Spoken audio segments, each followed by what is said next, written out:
జమ్మూ కశ్మీర్ లో ఉగ్రవాదులు మళ్లీ రెచ్చిపోయారు. ఆర్మీ కాన్వాయ్ పై దాడి చేశారు. ఈ ఘటనలో 4 జవాన్లు చనిపోవడం జరిగింది. మరొక 6 తీవ్రంగా గాయపడినట్టుగా తెలుస్తోంది.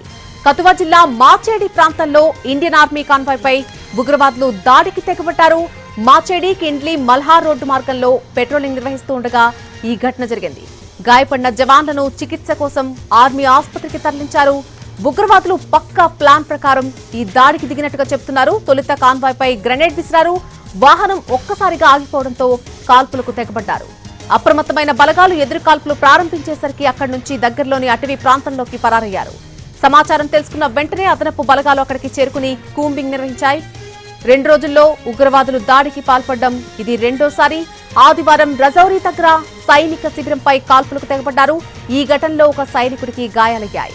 సైనికులు ఎదురు కాల్పులు జరపడంతో చీకట్లోనే పరారయ్యారు. వీరిని పట్టుకోవడానికి సైన్యం గాలింపు చేపట్టింది. ఇక మరొక వైపు కుల్గాం జిల్లాలో 2 రోజులుగా 2 గ్రామాల్లో కొనసాగుతున్నటువంటి ఎన్కౌంటర్లో 6 చనిపోయారు.